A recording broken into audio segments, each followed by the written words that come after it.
ಎಲ್ಲರಿಗೂ ನಮಸ್ಕಾರ. Welcome back to my YouTube channel.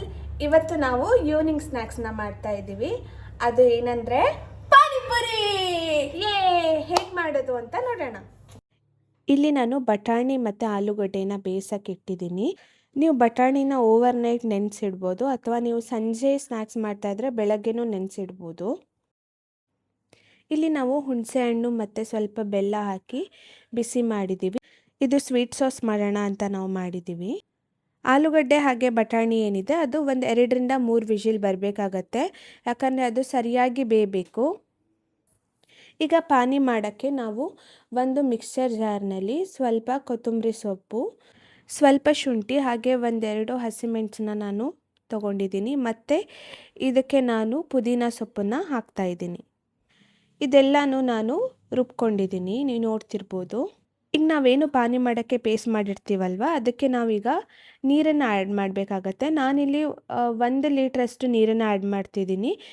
ನೀವು ನೋಡಿ ನಿಮಗೆ ಇನ್ನೂ ನೀರು ಬೇಕನ್ಸಿದ್ರೆ ನೀವು ಬೇಕಿದ್ರೆ ಇನ್ನೂ ಆ್ಯಡ್ ಮಾಡ್ಕೋಬೋದು. ನೀರು ಹಾಕಿ ಆದಮೇಲೆ ನಾನು ಇದಕ್ಕೆ ಸ್ವಲ್ಪ ಚಾಟ್ ಮಸಾಲಾನ ಹಾಕಿ ಮಿಕ್ಸ್ ಮಾಡ್ತಾಯಿದ್ದೀನಿ. ಹಾಗೆ ರುಚಿಗೆ ತಕ್ಕಷ್ಟು ಇಲ್ಲಿ ನಾನು ಉಪ್ಪನ್ನು ಹಾಕ್ತಾಯಿದ್ದೀನಿ. ಅದಾದಮೇಲೆ ನಾನು ಇದಕ್ಕೆ ಒಂದು ಅರ್ಧ ಲಿಂಬೆಹಣ್ಣನ್ನು ಹಿಂಡ್ತಾ ಇದ್ದೀನಿ ಪಾನಿಗೆ. ನಾವಿಲ್ಲಿ ಪಾನಿಗೆ ಚಾಟ್ ಮಸಾಲ ಹಾಗೆ ಲಿಂಬೆಹಣ್ಣು ಹಾಕಿರೋದ್ರಿಂದ ಅದು ತುಂಬ ಒಳ್ಳೆ ಫ್ಲೇವರ್ ಕೊಡುತ್ತೆ. ನಾವು ಆವಾಗ ಏನು ಸ್ವೀಟ್ ಸಾಸ್ ಮಾಡಿದ್ವಿ ಅದನ್ನು ನಾನು ಮಿಕ್ಸಿಯಲ್ಲಿ ಚೆನ್ನಾಗಿ ರುಬ್ಕೊಂಡಿದ್ದೀನಿ. ಹಾಗೆ ಅದನ್ನು ನಾನು ಸೋಸ್ಕೊಳ್ತಾ ಇದ್ದೀನಿ. ನನಗೆ ಬರೀ ರಸ ಬೇಕು ಸ್ವೀಟ್ ಸಾಸಿಂದು. ಸೋಸ್ಕೊಂಡೆ ಆದಮೇಲೆ ನಾನು ಅದಕ್ಕೆ ಅರ್ಧ ಟೀ ಸ್ಪೂನಷ್ಟು ಚಿಲ್ಲಿ ಪೌಡರ್, ಚಾಟ್ ಮಸಾಲ ಹಾಗೆ ರುಚಿಗೆ ತಕ್ಕಷ್ಟು ಉಪ್ಪನ್ನು ಹಾಕ್ಕೊಂಡಿದ್ದೀನಿ. ನಾವು ಹಾಕ್ಕೊಂಡಿರೋ ಎಲ್ಲದನ್ನು ಸರಿಯಾಗಿ ಮಿಕ್ಸ್ ಮಾಡಬೇಕು. ನಾವೇನು ಆಲೂಗಡ್ಡೆ ಹಾಗೆ ಬಟಾಣಿನ ಬೇಯಿಸಿಟ್ಕೊಂಡಿರ್ತೀವಿ ಅದನ್ನು ಮ್ಯಾಶ್ ಮಾಡ್ತಾಯಿದ್ದೀನಿ ಇಲ್ಲಿ ನಾನು. ನೀವು ಇದನ್ನು ಫುಲ್ ಮ್ಯಾಶ್ ಮಾಡಬೇಕಾಗತ್ತೆ. ಮ್ಯಾಶ್ ಮಾಡಿ ಆದಮೇಲೆ ನಾನು ಇದಕ್ಕೆ ಒಂದು ಅರ್ಧ ಈರುಳ್ಳಿನ ಕಟ್ ಮಾಡಿ ಹಾಕಿದ್ದೀನಿ. ಈರುಳ್ಳಿನ ಹಾಕಾದ್ಮೇಲೆ ನಾನು ಇದಕ್ಕೆ 1/4 ಟೀ ಸ್ಪೂನಷ್ಟು ಚಿಲ್ಲಿ ಪೌಡರ್, ಆಮ್ಚೂರ್ ಪೌಡರ್ ಹಾಗೆ ಚಾಟ್ ಮಸಾಲಾನ ಹಾಕ್ತಾಯಿದ್ದೀನಿ. ನಿಮಗೆ ಖಾರ ಜಾಸ್ತಿ ಬೇಕಂತ ಹೇಳಿದರೆ ನೀವು ಅರ್ಧ ಟೀ ಸ್ಪೂನಷ್ಟು ಚಿಲ್ಲಿ ಪೌಡರ್ನೂ ಹಾಕ್ಬೋದು. ಹಾಗೆ ರುಚಿಗೆ ತಕ್ಕಷ್ಟು ಉಪ್ಪನ್ನು ನಾನು ಹಾಕಿ ಮಿಕ್ಸ್ ಮಾಡ್ತಾಯಿದ್ದೀನಿ. ಇಲ್ಲಿ ನಮ್ಮ ಪಾನಿಪುರಿ ಒಳಗಿನ ಸ್ಟಫಿಂಗ್ ಏನಿದೆ ಅದು ರೆಡಿಯಾಗಿದೆ. ಅದಾದಮೇಲೆ ನಾವು ಅದಕ್ಕೆ ಸ್ವಲ್ಪ ಕೊತ್ತಂಬರಿ ಸೊಪ್ಪನ್ನು ಹಾಕ್ತಾಯಿದ್ದೀವಿ. ಈಗ ನಾವು ಪಾನಿಪುರಿ ತಿನ್ನೋಕ್ಕೆ ಸ್ಟಾರ್ಟ್ ಮಾಡ್ತಾಯಿದ್ದೀವಿ. ಈಗ ನಾವೇನು ಪಾನಿ ರೆಡಿ ಮಾಡಿರ್ತೀವಿ ಅದನ್ನು ನಾನು ಸರ್ವ್ ಮಾಡ್ತಾಯಿದ್ದೀನಿ.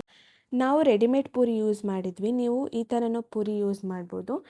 ನಿಮಗೆ ಅಂಗಡಿಗಳಲ್ಲಿ ಸಿಗತ್ತೆ ಇದು ಪಾನಿಪುರಿದು ಪೂರಿ, ಅದನ್ನು ನೀವು ಎಣ್ಣೆಲಿ ಬೇಕಾದ್ರೆ ಕರಿಬೋದು. ನಾವಿಲ್ಲಿ ಅವನಲ್ಲಿ ಹಾಕಿ 1-2 ನಿಮಿಷ ಅವನಲ್ಲಿ ಇಟ್ಟರೆ ಪೂರಿ ಚೆನ್ನಾಗಿ ಉಬ್ಕೊಂಡು ಬರುತ್ತೆ. ಆ ಪೂರಿನೂ ಯೂಸ್ ಮಾಡ್ಬೋದು ನೀವು.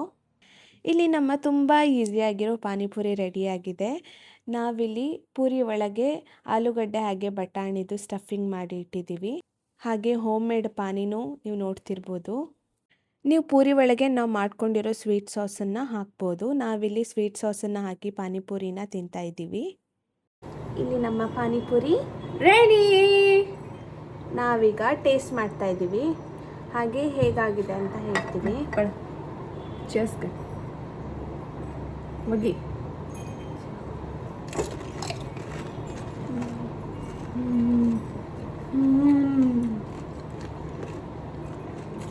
ಸೂಪರ್. ನೀವು ಮಾಡಿ ಎಂಜಾಯ್ ಮಾಡಿ. ಬಾಯ್.